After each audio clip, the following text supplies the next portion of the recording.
Welcome to Module 1's first writing exercise, which focuses on thesis statements.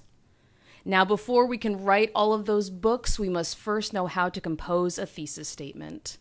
In preparation for writing our own thesis statements, I've prepared this interactive video, which highlights 3 distinguishing features of the thesis statement and alerts you to some of the common pitfalls that people make when constructing them. There are 3 distinguishing characteristics of thesis statements: the argument, precision, and specificity. The first thing to keep in mind is that your thesis statement must contain an argument. This is what makes them so powerful and interesting.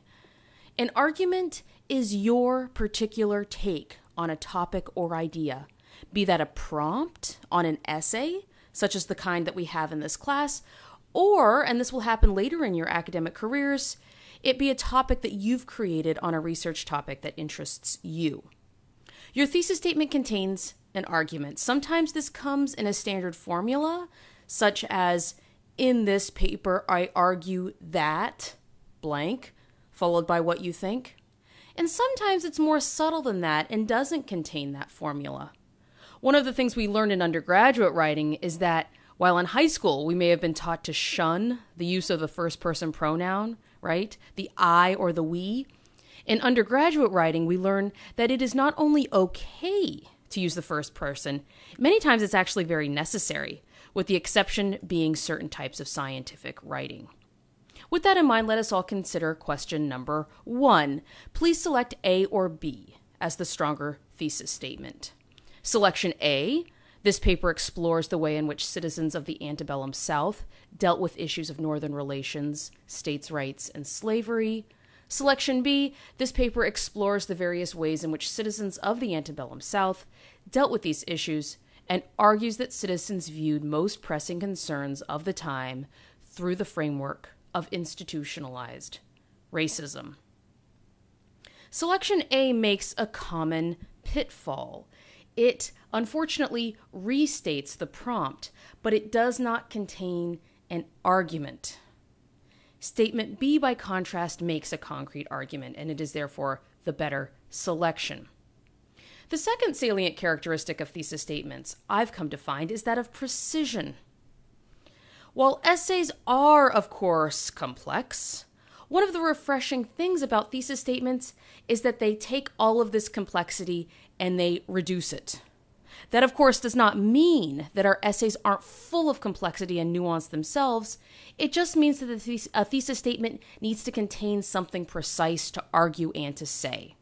With that in mind, let's consider the following question. Once again, which is the better thesis statement, A or B? Selection A: the Obama presidency's main value has been largely symbolic, rather than substantive and enduring. And selection B: the Obama administration has many pluses and minuses, and evaluating them depends on one's perspective and viewpoints. Now, they both sound good, right, in many respects. Statement B, however, contains another classic pitfall. It reflects the complexity of the topic, perhaps the complexity of the topic in the reader's mind. A thesis statement, however, has to contain a precise argument. And that is what statement A does, the better selection. The third characteristic of thesis statements is specificity. This is an idea very close to precision, but nonetheless distinct from it. One of the pitfalls I tend to find in undergraduate writing is that sometimes, in the midst of sorting out all of the complexity we've considered for the topic, is that we have a good idea of what we don't want to say, but we forget to make a positive statement about what we do mean. And with that in mind, I want us to consider one final example. A or B? Selection A: I argue that race, gender, and socioeconomic status are the factors determining one's ability to achieve the elusive American dream. Statement B: while race, gender, and socioeconomic status are significant factors, I argue that they cannot by themselves determine one's ability to achieve the elusive American dream. Now, careful, this one's a little bit tricky. They both sound pretty good, right?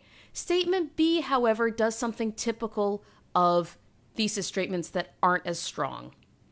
It says what the author is not going to do in negative terms, right? I argue that they cannot buy themselves. But unfortunately, it does not contain a positive argument.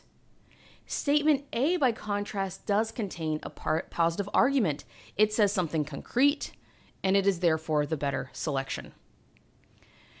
This is a rough guide to thesis statements, and I'm very pleased about the fact that over the next while, you are all going to compose your own thesis statements and use them as the basis for an academic argument and essay, something that Brown undergraduates do every week. It's going to be exciting, it's going to be challenging, and with that in mind, I want you all to know that I'm here for you. You can contact me over Canvas, over email, over Skype. You can bounce ideas off of me, use me as a sounding board, and together we're going to come up with some great thesis statements. Thank you.